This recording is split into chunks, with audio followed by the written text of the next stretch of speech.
on peut être en désaccord, mais souhaitant quelqu'un de crever, ça me fait questionner sur l'humanité puis mon espoir dans le genre humain. La première fois que j'ai été harcelée numériquement parlant, j'étais adolescente.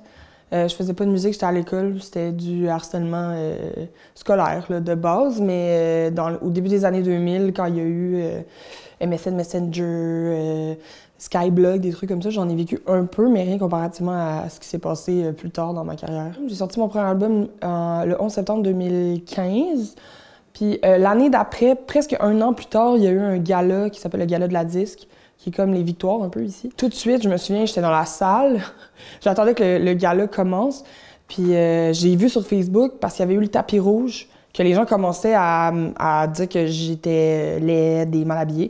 Puis là, je me souviens de m'être dit « Ah, qu'est-ce qui se passe? » Puis là, c'était les premiers... C'est comme le début du reste de ma vie, là.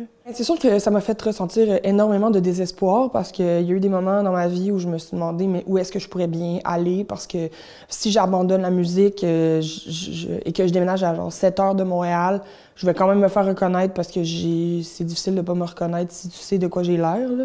Je suis quand même différente physiquement. Puis je vais quand même me faire chier. J'ai eu des moments où j'étais genre, mais moi, j'ai besoin de faire de la musique, j'ai envie de dire les choses que je dis aussi. Je les dis pas pour faire des polémiques, je les dis parce que c'est important puis que personne ne les dit. Puis j'ai eu un sentiment de désespoir puis de mal. J'ai eu mal aussi, tu sais, ça finit par te rentrer dans la tête de lire des trucs vraiment violents sur toi. C'est un sentiment vraiment étrange. J'étais en tournée, puis la vanne dans laquelle j'étais a pris en feu pour aucune raison. Il y a un bris mécanique inconnu à ce jour, on ne sait pas. Il y a des gens qui ont pris des photos, puis qui ont envoyé ça dans des sites ou même juste sur Facebook, puis ça a été repris par des espèces de pages de mimes, des pages comme ça. C'est des pages avec énormément genre de following au Québec. Moi, il y avait beaucoup de commentaires qui disaient que j'aurais dû crever dans la voiture, des trucs. Quand les gens commencent à parler du fait que j'aurais dû crever, je trouve ça vraiment difficile parce que je trouve que c'est... Tu sais, on peut toujours se dire les gens sont pas d'accord avec nous, les gens nous aiment pas, mais de là à vouloir que quelqu'un crève, pour moi, ça vient atteindre le sentiment que j'ai par rapport à l'humanité. Point, dans le sens où est-ce qu'on peut être en désaccord, mais souhaitant quelqu'un de crever, ça me fait questionner sur l'humanité puis mon espoir dans le genre humain. Ça vise tout le monde, mais vraiment beaucoup plus les femmes puis vraiment plus les personnes queer. En fait, dès que tu sors un peu du moule, je sais qu'il y a des hommes qui en ont vécu, mais même comment la police puis la justice intervient au Québec, c'est différent. T'sais, moi, j'ai eu aucune aide de la police, aucune aide de rien. Certaines personnes qui fitent plus dans les standards de beauté ou plus dans le moule de la société en étant des personnes hétéros, des femmes qui sont plus dans un truc typique de beauté, ils ont eu des réactions beaucoup plus rapides. J'ai fait une dénonciation publique, puis quelques temps après, il a commencé à avoir... C'est là que j'ai eu ma plus grosse vague de haine. Puis pas longtemps après, il y a un gars qui a commencé à faire des graffitis à Montréal. Je suis persuadée que c'est la même personne parce que c'est toujours la même écriture. Puis la police m'a demandé de faire leur travail, c'est-à-dire aller repérer tous les graffitis, puis les localisations, les prendre en photo puis les mettre sur une carte. Ils m'ont demandé de faire ça, je l'ai fait, puis ils ont absolument rien fait avec ça. Les gens voient la police comme une espèce de...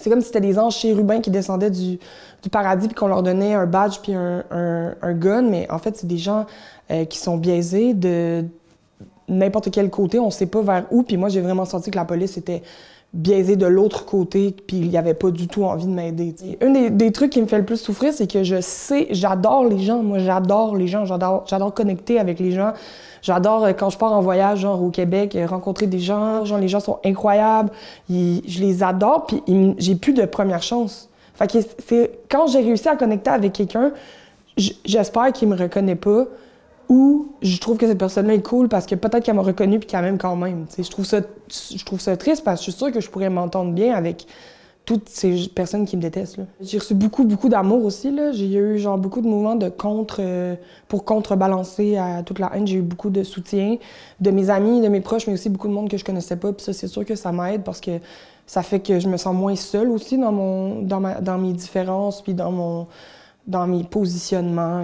face à tout ça. Toutes les insultes que je les ai moi-même pris sur Internet depuis le début parce que je croyais que j'avais besoin d'avoir comme un témoin, I guess que c'était Google en ce moment-là, mais J'ai pris en screenshot toutes les insultes, je les ai répertoriées, puis je les ai données à Philippe. Le concepteur, le metteur en scène, puis Philippe a fait avec ça un spectacle qui est basé sur ces insultes-là puis qui est chanté par un chœur. Je dirais que c'était comme si c'était tellement intense pour moi que j'avais besoin d'avoir des preuves que c'était pas genre dans ma tête puis que j'étais folle. Puis après ça, je suis contente de l'avoir fait parce que ça a fait de la matière pour quelque chose. Puis ce qui me guérit aussi de ce spectacle-là, c'est que c'est plus juste des insultes, c'est rendu de la matière. T'sais, ça a donné quelque chose, en gros guillemets. Au début, on avait peur, en faisant le spectacle, que les gens allaient, expression québécoise, mais décrisser après le spectacle, là, parce que c'est vraiment intense, comme recevoir tout ça en plein visage. Mais souvent, les gens sont comme tristes, mais pleins d'espoir aussi, parce qu'il y a quand même une réappropriation, puis la réappropriation, ça fait quand même du bien. Je sais pas comment expliquer comment je me sens par rapport à ça, mais c'est sûr que en fait, quand on a monté le spectacle, moi, ce qui m'a vraiment sauté au visage, c'était plutôt le fait que ça a fait souffrir tellement de mes proches. Je peux pas me mettre dans cette position-là de penser quelqu'un que j'aime vraiment, genre ma sœur, ma petite sœur, que j'aime, c'est ma meilleure amie. C'est aussi la même relation à l'inverse. Puis elle a vécu ça. Ça doit être horrible. Tu sais, ma copine, mes amis, ma famille, j'ai trouvé ça... Je pense que c'est un des trucs que j'ai trouvé le plus difficile. Je pense que le message qui a voulu être comme envoyé, puis ce que moi, ça m'a fait, c'était surtout ça. C'est le truc de genre... En fait, c'est tout le monde qui fait ça. C'est pas... les harceleurs, c'est nous, en fait. C'est tout le monde, c'est toute la société, tu sais. Je me suis toujours dit que j'avais de l'empathie pour les gens qui m'écrivaient parce que il y a beaucoup de femmes qui m'ont écrit, puis j'ai cru apercevoir à l'intérieur de ça, moi, des femmes qui ont souffert toute leur vie d'être dans des standards, de fitter dans des moules, puis que moi, j'arrive, puis je suis comme... Je m'en fous, genre, moi, j'en ai rien à battre, je suis moi-même. Puis je crois que ça peut venir toucher à des insécurités aussi, des frustrations chez les gens. Là, à ce moment-là, je me suis dit, il y a une partie de ça, tu sais. Il y a une partie de gens qui comprennent pas. Puis après ça, je pense que dans la société, il y a une énorme montée de la droite dans le monde. En 2016, ça commençait, mais genre, on n'était pas en 2025, là, on est 10 ans plus tard, presque. C'est terrifiant. Puis je crois que pour moi, je le vois vraiment comme un truc que j'appellerais un genre de crossfade, qui est comme les personnes qui sont pas trop bien dans leur peau, puis ça a été comme un peu rattrapé par des gens qui ont été nourris par ce qu'ils voient dans les médias, surtout sur Facebook, d'avoir peur de l'autre, de rejeter tout ce qui est pas normal, entre gros guillemets, puis de ce message masculiniste, transphobe, queerphobe, qui est porté par la droite. Pour moi, c'est vraiment ça. Moi, je pense qu'on va regarder dans l'histoire, puis que les réseaux sociaux vont avoir mené à la perte de l'humanité. Je sais que c'est vraiment gros de dire ça comme ça, mais pour moi, c'est aussi simple qu'on pense qu'on est libre, puis qu'on a le libre arbitre, puis qu'on pense comme on pense, mais tout le monde est manipulé par des algorithmes. Je veux dire, on l'a vu, c'est prouvé. Tout ça, les réseaux sociaux, l'Internet, l'accessibilité aux nouvelles, en gros guillemets, ça a juste radicalisé tout le monde dans ses positions. Après ça, j'ai envie de te dire, ça c'est vraiment ma façon de le voir, mais à chaque fois que les gens parlent de gauche radicale, je trouve que c'est soft comparativement à la droite radicale. Fait que c'est ça. Je trouve que...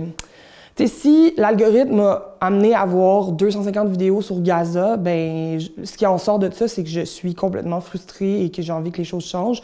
Quelqu'un qui a vu 250 000 vidéos de Marine Le Pen qui dit que tout le monde est X et ça et qui pousse des idées racistes, ça fait pas le même résultat. Il y a deux solutions. Il y a briser complètement le système des algorithmes puis de remettre en question l'entièreté des réseaux sociaux puis de questionner les personnes qui sont à la tête de ces compagnies-là. Puis de l'autre côté, tu as les procédures judiciaires que moi, je trouve qu'en France, c'est vraiment beaucoup plus évolué. En fait, c'est con, mais les humains sont quand même régis par le truc de comme si tu fais ça, il y a une action, il y a une conséquence. Puis dans le reste du monde, en ce moment, j'ai l'impression qu'il n'y en a pas.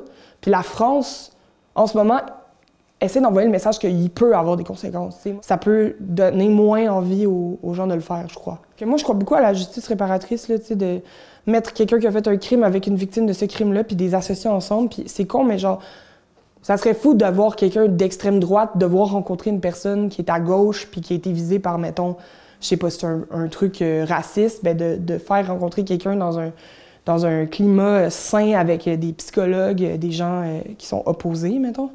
Mais sinon, je pense juste l'interdiction aux réseaux sociaux. J'ai pas envie que les gens payent pour ça. Puis j'ai envie que ces gens-là changent parce qu'ils vont dans des directions que je trouve vraiment dangereuses.